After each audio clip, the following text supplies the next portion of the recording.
Turkish police are searching for the person who fired multiple shots at the U.S. Embassy early this morning. And state wardens will be out on Lake Winnebago today to look into a fatal boat crash over the weekend. This is News 3 This Morning.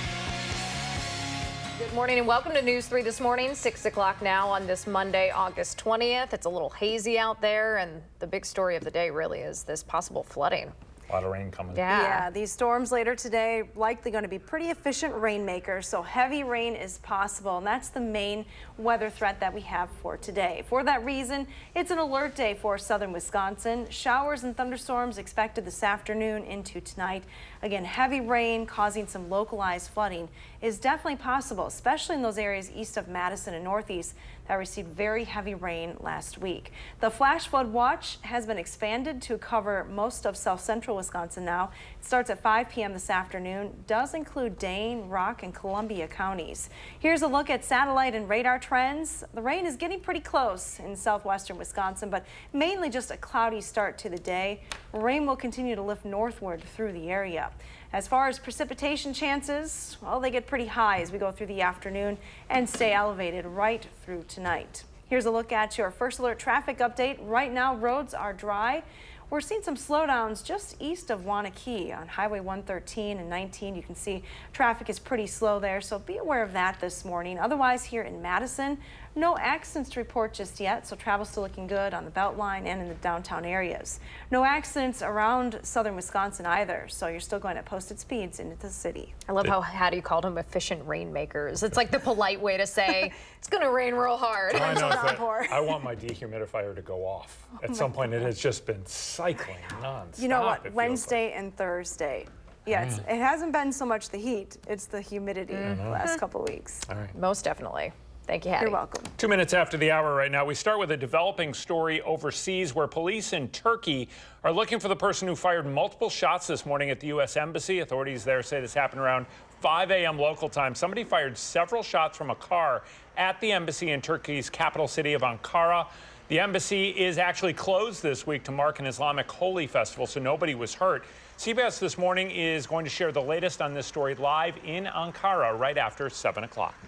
In Madison, police detectives are trying to find the person who attacked a pizza delivery man on the south side last night. This happened around 11:15 near Park Street and the Beltline. Now, Sergeant Ryan Gibson says the victim was punched in the face a few times and gave the suspect a small amount of money. He was treated at the hospital and later released. We're waiting to learn more about the two women found dead in a Wisconsin lake after they went missing over the weekend. Authorities say two boats collided in Lake Winnebago Saturday night. A 20-year-old and 26-year-old woman from Neenah were thrown from one of those boats during the crash. The Winnebago County Sheriff's Office dive team and the DNR recovered their bodies yesterday. The names of those two victims have not been released, and the investigation into what caused the crash continues this morning. Milwaukee police are looking at a grade schooler as the person who burned down a family dollar store over the weekend.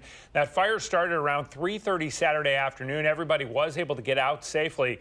Witnesses say a 10-year-old boy was arrested at the scene for starting that fire intentionally. The building is a complete loss. The store's workers, meanwhile, are being relocated to other dollar stores in the area while the company figures out whether to rebuild.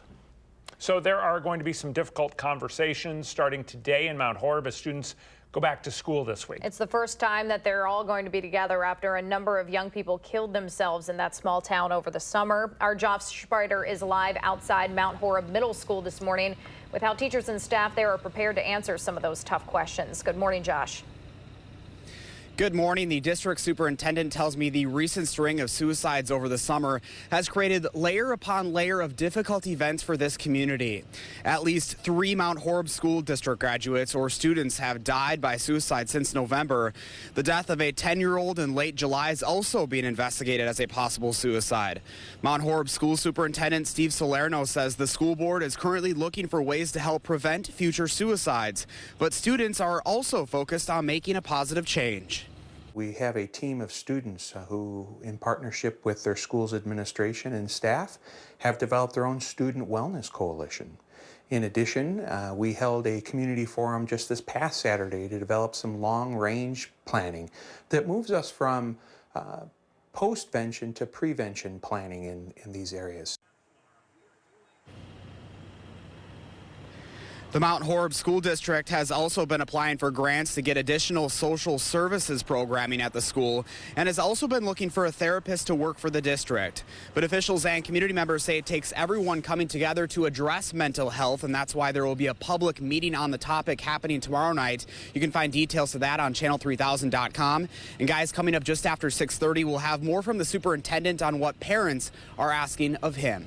I'm sure a lot of requests coming his way, certainly this school year. Josh Sprider reporting live in Mount Horeb. Thank you, Josh. And if you need help starting a conversation about mental health with your kids, you can find resources and advice from doctors over on our Time to Talk page. Just visit channel3000.com/timeforkids. We'll also be hosting a special Facebook Live event Thursday evening where you can ask your back-to-school questions to SSM Health experts. Almost 6 minutes after the hour, the city of Janesville is expecting to raise nearly $100,000 from increased fees next year. Fire department asked the city to charge $175 for anybody who needs life support at their house, but doesn't need to be taken to the hospital. For example, the Janesville Gazette reports it would impact somebody who's diabetic, who passes out at home only to be revived and then fine when firefighters leave. That fee increase would bring in $50,000. City also wants to triple its late fees for dog or cat registration from $10 to $30 and increase its real estate search by $5. That fee. Janesville's 2019 proposed fee increases, though, are less than half of the increases approved for both this year and last year. Speaking of fee increases, Madison residents will get a chance to comment on a proposed water rate increase next week. The hearing in front of the state's Public Service Commission comes as the Madison Water Utility is dealing with a $6 million deficit. The plan to balance its budget and be able to pay its bills includes an average 37% increase in addition to taking out a loan from the city. That loan would also need to be paid back by ratepayers. If approved by the state commission, the average Madison water user would pay about $90 more per year. The last time the utility raised its rates was September of 2015. The architects working to redevelop the 164-acre Alliant Energy Center campus are presenting a revised plan tonight. They're going to present that to the committee monitoring the project. They'll hear all about the architect's changes after getting some community feedback in a meeting last month. More than 60 people showed up to that meeting. They were particularly worried about parking and stormwater issues. People who came through, though, did seem to be excited about the green space being set aside and plans to get cars in and out of the area. The revised master plan also calls for 2 hotels and restaurants to be built along Rimrock Road and John Nolan Drive. The Madison Plan Commission is looking at ideas tonight to redevelop the Milwaukee Street area on the city's east side. That project's going to be focused on the 1-mile span from Fair Oaks Avenue to Stoughton Road, extending north to Highway 30. The area includes 2 farms that are expected to be sold off soon and some wetlands where the city's engineering division wants to do a water quality improvement project. There's also talk about building a mixed-use development, so some apartments, some restaurants, potentially office space near the Metro Bus East transfer point. 200 buses arrive and depart there each day. Owners of the Woodman's grocery store in that area also want to build a new space to replace their current 40-year-old building. The overall redevelopment is expected to be voted on by the Common Council before the end of the year. We want to let you know about a first alert traffic situation, particularly if you drive around the Wisconsin-Illinois border. Nightly lane closures start today for the I-3990 expansion project around there. Those are happening in the north and southbound lanes near Beloit and the state line. There will also be some single lane closures on I-43 in that area. The DOT says you should be prepared for delays from 8 o'clock at night until 5 o'clock in the morning every day this week. These overnight closures could run on and off for the next few months. Just never ends on that stretch of Never highway. ends. 6:09 right now. There's an effort underway to ask state lawmakers to change the minimum age for teenagers to be charged with a crime. The goal is to give them a second chance really early in their adult lives. We'll share the details here in a couple of minutes. It is an alert day weather-wise until some heavy rain comes this afternoon. Hattie says it'll be cloudy, like you see here behind the Capitol, and cooler than it's been over the last few days. Her forecast with the possible rain totals. It's all next on News 3 this morning. Call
Good morning from the Hattie-O patio. We're starting on a very muggy note this morning. Temperatures are around 70 degrees.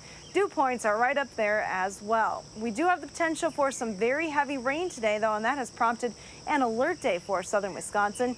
Heavy rain is possible this afternoon into tonight, and that may cause some localized flooding, especially in the areas that picked up very heavy rain last week. Now, take a look at the flash flood watch that's in effect starting this afternoon at 5 for most of the area. It's been expanded this morning to cover all of south central Wisconsin. So Madison and Dane County are included, as well as Rock and Janesville and Columbia and the Dells. Here's a look at precipitation potential through Tuesday midday. We are looking at a pretty wide band of 1 inch or higher rain totals coming in from this rain event. So heavy rain is definitely a possibility. Nothing happening around the area right now, though. We'll have to zoom the map out quite a bit so you can see the comma shape to the showers and thunderstorms that have been developing over the last 24 hours and shifting northward. The storm system is going to track right across southern Wisconsin. The severe weather potential, though, for us is relatively low. It's actually been shifted a little bit further to the south over the last 12 hours. Now, marginal risk for severe weather across northern parts of Illinois, slight risk further to the south. For us here in southern Wisconsin, our main risk is going to be that heavy rain and flooding. A gray start this morning as you take the view from the Edgewater Sky Cam early today, but no issues with fog. That is quite a change from the last couple of mornings where fog was a huge issue, but visibility not impacted this morning. 69 to 70 degrees across the area early today. Dew points are in the mid-60s and they'll remain high through the rest of the afternoon. So it is going to continue to feel muggy. Here's a look at your future track forecast model as we go through the morning. Mainly just cloudy skies. A few isolated showers will be possible, but that rain really starts to move in after lunchtime today, and especially towards the evening commute. It's likely going to be raining when you head home from work. And some of those rain showers or thunderstorms may be heavy. The rain chances continue tonight and even on Tuesday. There will be some breaks in the rain on Tuesday, but showers still possible. They'll come to an end from north to south. Here's a look at your extended forecast then. We have temperatures in the 70s over the next couple of days with clouds and rain. I think you're going to love the forecast though on Wednesday and Thursday. Sunshine, highs in the 70s, and more importantly, lower humidity. Maybe we get to give that AC a break for the middle of the week. It does heat up though starting next weekend. Now let's get a look at your first alert traffic maps this morning with Josh Tim. Good morning, Josh. Yeah, it's a pretty quiet start so far on the Beltline. No major delays showing up if you're heading east or westbound, but we can expect it to continue to get busier over the next few hours. Checking out roads here in Dane County, some of the usual brake lights are popping up on Stoughton Road and Verona Road approaching the Beltline ramps. No problems at all downtown around the Capitol Square and UW campus. Volume shouldn't be a factor at least for another half hour or so. And other main routes leading into the city are cruising along at the usual speeds with no crashes or delays. Your first alert traffic, I'm Josh Tim. Thank you, Josh, and thank you, Hattie. Madison Police Chief Mike Koval is getting support from a new statewide study that suggests 17-year-olds should be tried as juveniles in Wisconsin's court system. The group Race to Equity released an extensive report last week showing the rate of African-American youth getting arrested in Wisconsin is 3 times the rate of white kids getting arrested here in Wisconsin. Now, one of the recommendations to help close that gap is to include 17-year-olds in Wisconsin's so-called second chance bill, which would transfer teenagers facing low-level offenses to the juvenile justice system instead of charging them as adults. Studies have shown that tactic would reduce the chance of those young people returning to prison later on in life. Earlier this month, Chief Koval openly supported the concept and asked legislators to consider it. Madison's Rape Crisis Center is applying for a grant to help a specific population that needs help it's not getting right now. Studies show more than half of Latino women will experience rape or sexual violence in their lifetime. Only 3%, though, are getting counseling afterwards. So the Rape Crisis Center is asking State Farm for a $25,000 grant to develop and expand services for the Latina community. It's one of 200 finalists for the grant. Needs support online to get the money. State Farm gives out 40 of these grants every year. You can vote through Friday at neighborhoodassist.com. The mother of a UW-Madison student who died from bacterial meningitis is asking university officials to require a vaccine to protect against that illness. Gail Bailey's son died after contracting the bacteria in 2002. She and immunization groups sent letters to several colleges asking them to join Indiana and Purdue universities to require that vaccine. Now, medical experts say students have an increased risk of acquiring bacterial meningitis because they tend to share more food and drink. A spokesperson from UW-Madison's University Health Services says that the school will not require vaccines, but they do encourage students to talk with their doctor about the option. All right, 6:17 right now, and weight loss surgery is becoming a more common option for people who are seriously overweight, and doctors say it's one of the safest options for some of their patients. But for 250,000 people who work for the state here in Wisconsin, not covered by their insurance. Lori Savani Hammer is one of those people. The 60-year-old works for the UW and says she's done all she can to lose weight through diet and exercise. Her doctors say she's a perfect candidate for bariatric surgery, but the $25,000 procedure is not covered by the insurance she has through the state. The people that sit on that board must never have had weight issues, must never have to struggle with your knees or your hips or the self-consciousness that comes with being overweight. I think everyone is entitled, to fair, and honestly fair and just treatment for their obesity. Currently I don't know that our state employees have that. Eric Franke will share more of Lori's story and how she wants a state board to change coverage for the 250,000 people currently under the state's insurance plan. That story's coming up tonight on News 3 at 10. Really interesting topic. Yeah. All right, 6:18 right now. You may have heard the phrase paint the town. It's kind of being taken literally in one Wisconsin city right now in an effort to set a world record and help a little girl with cancer. We'll take you there in a couple minutes. Hopefully that paint is water resistant because we're looking at some pretty heavy rain coming our way. There's some fog out there right now from flash flood alerts for most of our area until tomorrow morning. Hattie sharing an update next on News 3 this morning.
Good morning, I'm meteorologist Hattie McLean. We are talking the potential for very heavy rain today, and it's prompted an alert day for southern Wisconsin.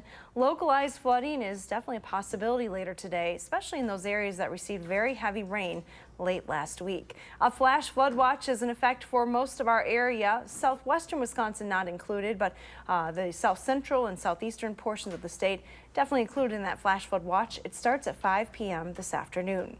Doppler track is showing you that there is pretty widespread rain just to our south and west this morning. It will continue to work its way into southern Wisconsin. Now our chances for precipitation really start to increase after lunchtime today. Some rain is expected to become a bit more widespread for the area. Total rain is expected to be more than an inch across most of southern Wisconsin. Here's a look at your extended forecast then. We still have a chance for rain on Tuesday, but drying out on Wednesday and Thursday.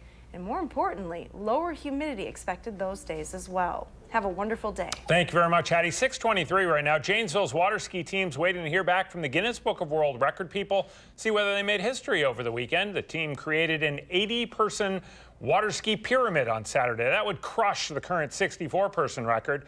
To officially break that record, the team needed to hold that pyramid for 200 meters. They told the Janesville Gazette they were able to hang on for nearly twice as long.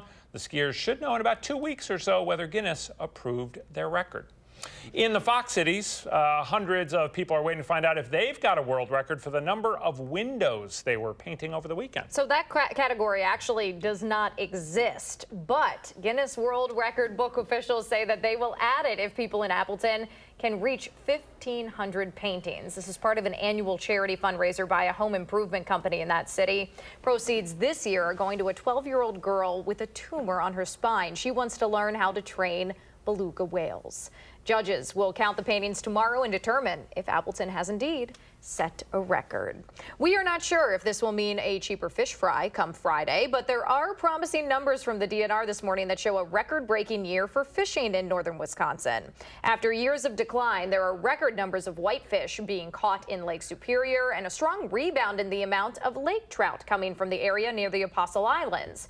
DNR officials say with the exceptional numbers they've seen so far this year, it's possible the area could become a national sport fishing destination. That'd be pretty cool. Yeah, no kidding. Almost 6:25 right now. The street in front of one of our area's biggest high schools being shut down for the school year. We'll share why here in a couple minutes. And we will have an update that is on the Badgers' leading wide receiver who's left the team to fight possible criminal charges. The day's top stories are next on News 3 this morning. Kitchen.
A murder suspect could be in court as soon as today after the first homicide in a Dane County community in 10 years.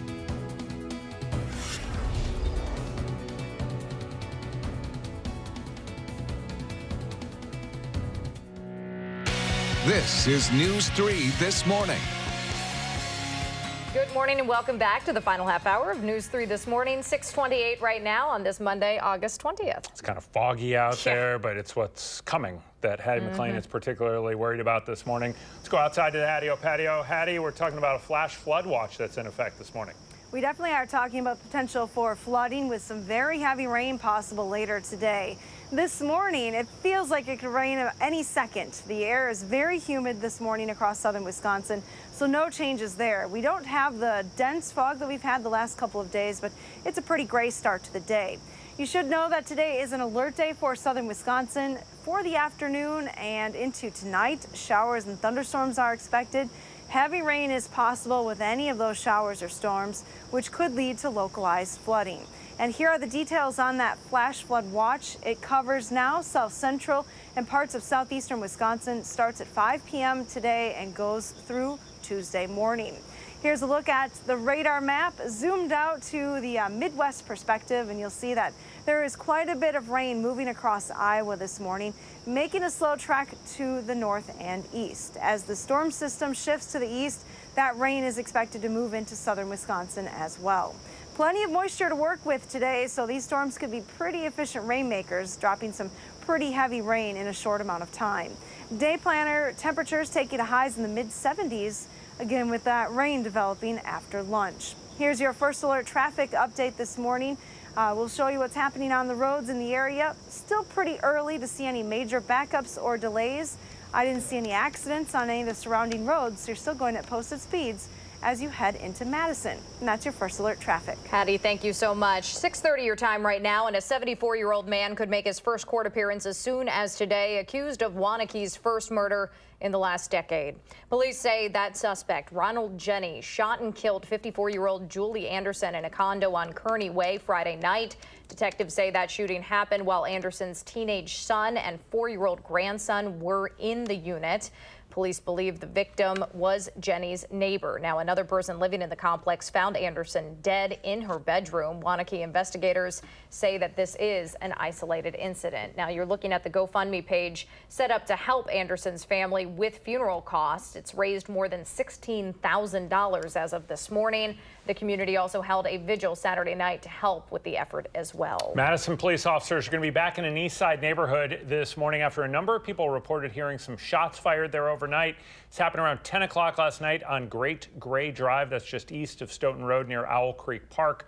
The sergeant who runs the night shift for the Madison Police Department said a number of people called 911 over those gunshots they heard, but officers who got to the scene weren't able to find any victims or any damaged property there. 6:31 right now, and we are waiting for the Dane County District Attorney to comment on possible charges against a UW football player this morning. Quintez Cephas was the Badgers' leading receiver last night, but he's not going to be playing for now because of those possible charges. But that is not because of a school policy. Leah Linshide's here this morning to explain why. Good morning. Good morning. Quintez Cephas is a junior. He was expected to make a big comeback this year after an injury last November.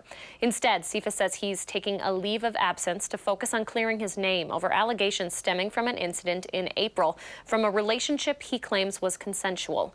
The police department confirms there is an open investigation. Officers are waiting on a decision by the Dane County DA. The DA, meanwhile, has not talked. We're hoping to hear more from him today. Now, as for whether Cephas will face discipline from the university, the athletic department discipline policy only applies when a student athlete has been arrested or charged with a crime that causes serious injury or danger to another person or threatens to. Now, that policy also lists sexual assault, stalking, and drug charges as cause for discipline. The athletic director ultimately gets to make the decision on when that policy applies. Consequences range from reprimand, community service, and apology to dismissal from the team. Student athletes can appeal that decision. Back to you guys.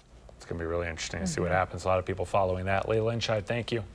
Your time right now, 6:33, and Janesville city leaders will hear tonight about a major development possibly coming to their downtown in the future. It's the first time the city council and the plan commission will meet together in 4 years. The city's economic director says this proposal is unique enough and big enough to start the conversation early on in the process. The developer will be at the meeting to share the details. City leaders have tried to bring new housing to downtown Janesville, in particular to attract recent graduates, college graduates, and baby boomers to live in the area. Staying in Rock County now, the street in front of Beloit Memorial High School is going to be closed down today and stay closed for the next year to help keep students safe.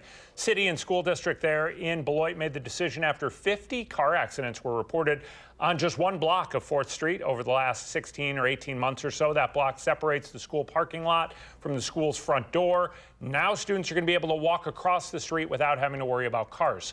So this is a one-year closure next summer, but the city and the district will reevaluate as to whether they want to keep it closed going forward. Mount Horeb students are starting school today, and it'll be the first time they're together since a number of their current and former classmates killed themselves over the summer. Josh Spreiter is live this morning outside Mount Horeb Middle School with how district officials are preparing to talk about what happened. Good morning, Josh.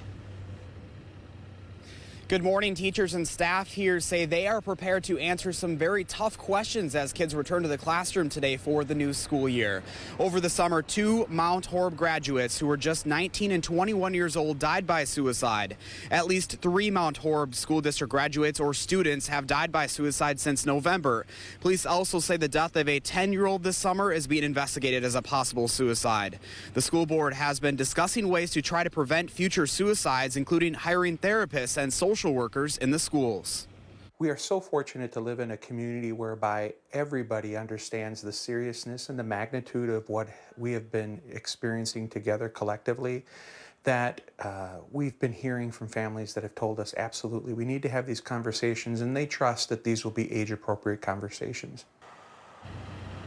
The Mount Horeb Mental Health and Wellness Coalition has been holding meetings over the summer and is holding another one on Tuesday as the new school year gets underway. That meeting is scheduled for tomorrow night at 5 at the Driftless Historium, and the public is invited to attend and have their say on what can be done here in the future. Guys. Meetings on this topic so far have been very highly attended, so we imagine the same for this one. Thank you so much, Josh Spreiter, reporting live from Mount Horeb. For anyone looking for mental health information ahead of the meeting tomorrow, or if you're looking for help just talking about these issues at home, we do have resources and stories up on our Time to Talk page at channel3000.com/time4kids. Almost 6:36 right now on this Monday morning. There's been a shooting outside of the U.S. Embassy in Turkey this morning.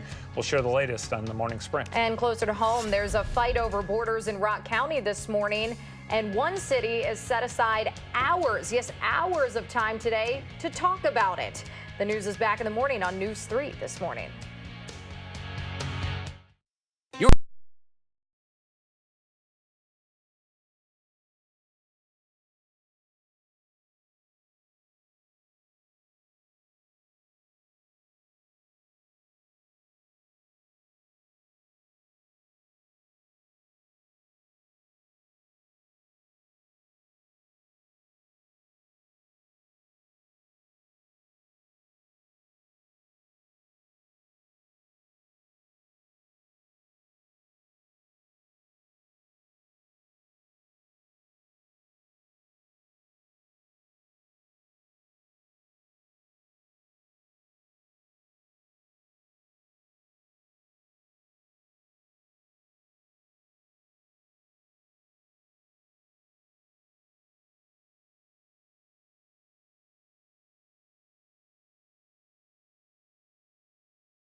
Welcome back to the program. 6:39, the time we always ask you to share a little bit of your morning with us. And our friend Julie posted this on Facebook from Springfield.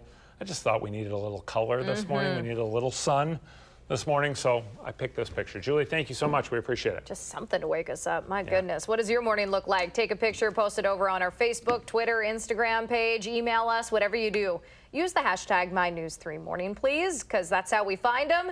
And then share our favorites every morning here on the program. It is almost 6:40 right now, and the city of Beloit is setting aside 6 hours this afternoon to talk about the town of Beloit's desire to become a village. There are millions of dollars at stake here if the town incorporates, and both the city and county are opposed to it.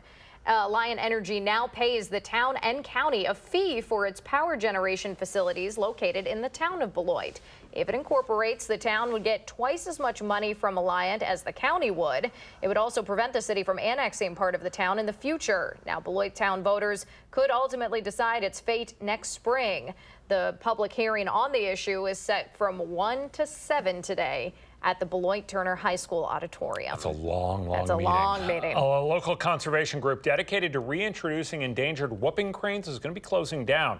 We're talking about Operation Migration. It's going to stop operations by the end of the year. The group's been teaching cranes to follow aircraft along migratory paths for the last 25 years before they're reintroduced in the wild. While the organization stopped that flight program a couple of years ago, it's still been releasing cranes. Operation Migration flew over 17,000 miles, led a total of 186 whooping cranes released into their natural environment. The nonprofit's closing down because it says creating a self-sustaining population of whooping cranes is unattainable in this area. Beautiful animals. Yeah. 6:41 right now. There's a flash flood watch in effect until tomorrow morning for places like Madison, Janesville, Beloit, Baraboo, pretty much the whole area. Cloudy and cooler this morning before the rain comes this afternoon. Hattie's watching the radar. She'll have your first alert forecast here when we come back. But first, it is August 20th. We want to say happy birthday to Michael and all the kiddos turning 3 out there. Thanks for having us celebrate right here on News 3 this morning.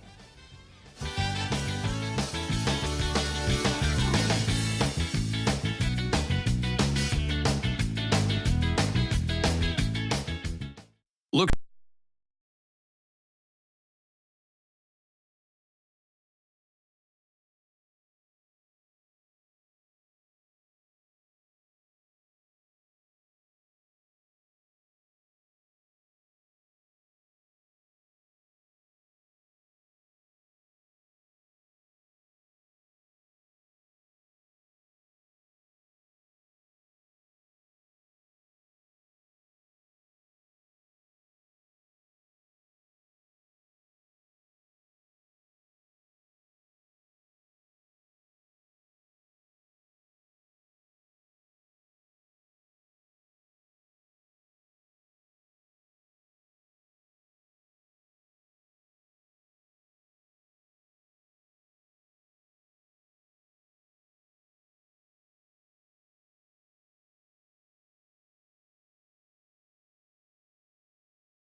We are taking a live look right now at the Falcon Cam in Omaha, Nebraska. As you can see, no falcons right now, but that rain right there, we'll be seeing that in our area later on today. Hattie has an alert day and possible flooding to let us know about in a moment. I think the falcon's getting wet.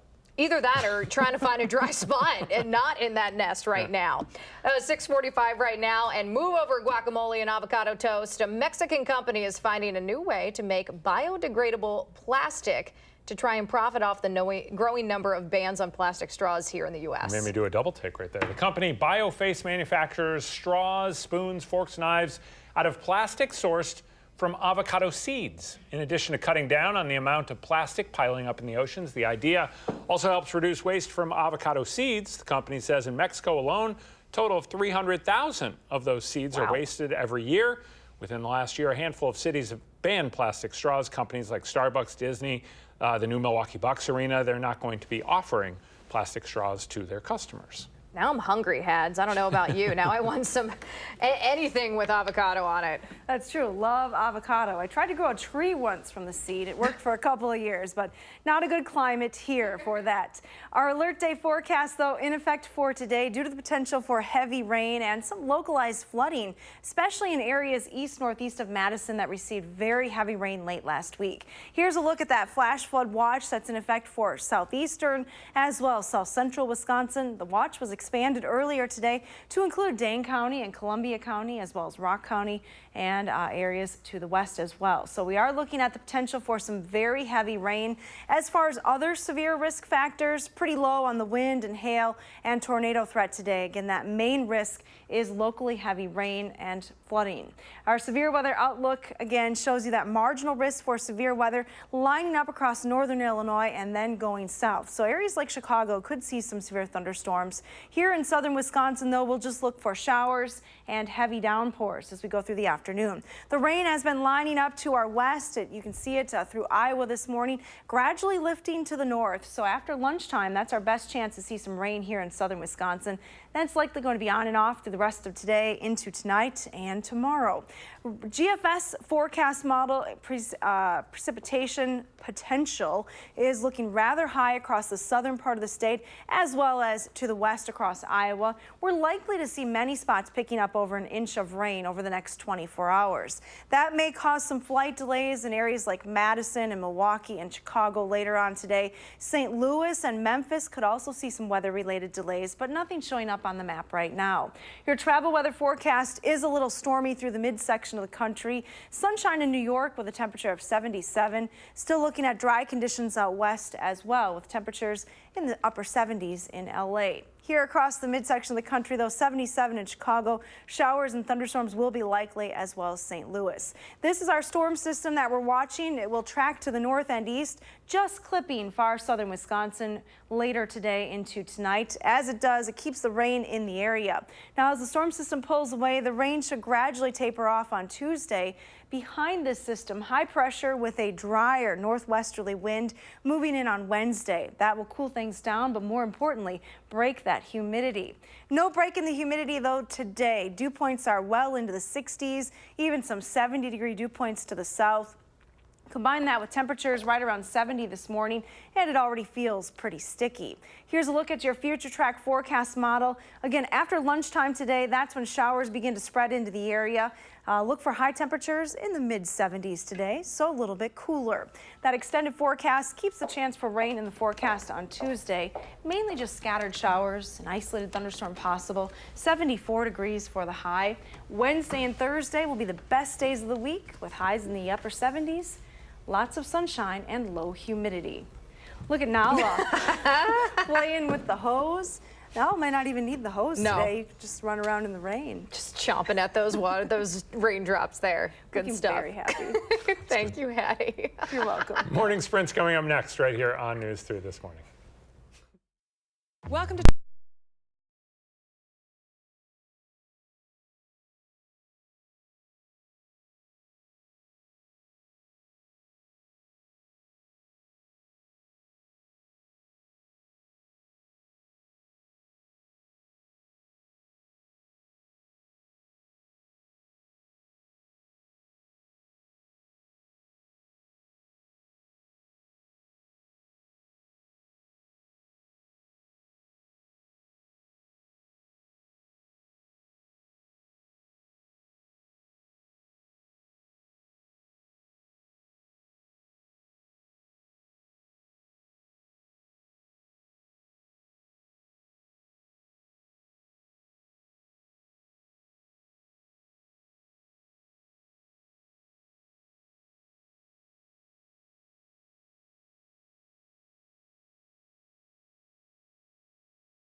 6:52 time now for the morning sprint. Hattie is keeping an eye out for some heavy storms later today that could lead to flooding. Leah Linscheid has an update on the possible charges against a UW football player. Josh Spreiter's reporting in Mount Horeb as students come back to school after numerous suicides in that area over the summer. But we start in Dane County Court, where a 74-year-old man could appear for the first time today, accused of Wanakee's first murder in the last decade. Police say that suspect, Ronald Jenny, shot and killed 54-year-old Julie Anderson in a condo on Friday night. Detectives say the shooting happened while Anderson's teenage son and 4-year-old grandson were also in that unit. State investigators will be back out on Lake Winnebago this morning looking into a fatal boat crash over the weekend. Dive teams recovered the bodies of 2 Nina women in their 20s who authorities say were thrown from their boat when it crashed into another one Saturday night.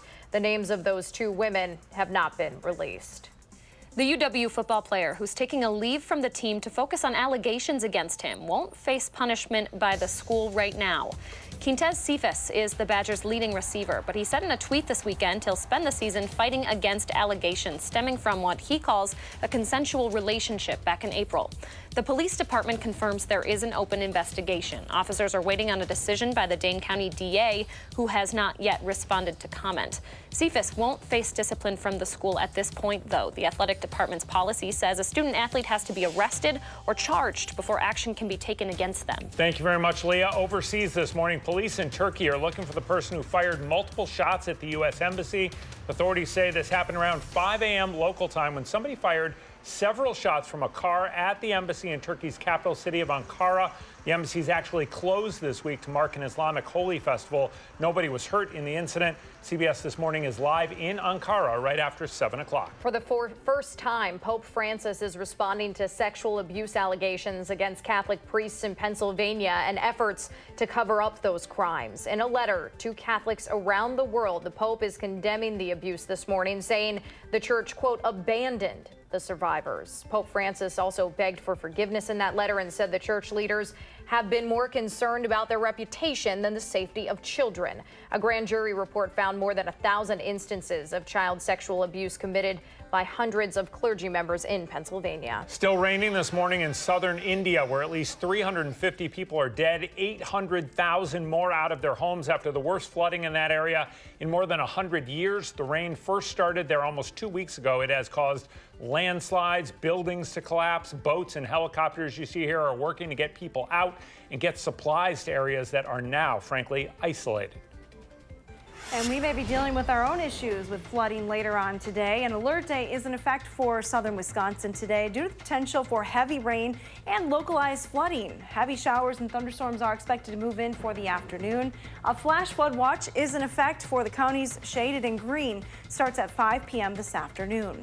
Total rain over the next day or so is going to add up to more than an inch in many spots. And that's your first alert forecast. Thank you very much, Hattie. There's a new call for state legislators to include 17-year-olds accused of low-level crimes in the juvenile justice system. Under current Wisconsin law, those teens are tried as adults.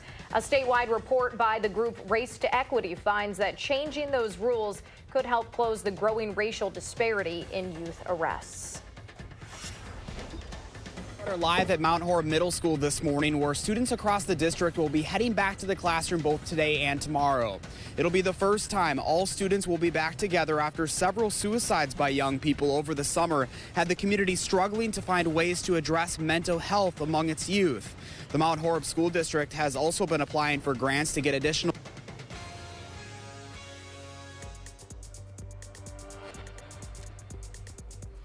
All right, the Madison water utility, Madison residents are going to get the chance to comment for the first time on a proposed water rate increase next week. The hearing in front of the state's Public Service Commission comes as the Madison water utility is dealing with a $6 million deficit. If it's approved by the Public Service Commission, the average Madison water user would pay about $90 more per year. Time right now is 6:56. Let's get one more check on traffic with all the fog and the rain coming with Josh Tim on your First Alert Traffic. Good morning, Josh. Hey, guys. Well, it's continuing to get busier on the westbound side of the Beltline. Brake lights showing up now between Stoughton Road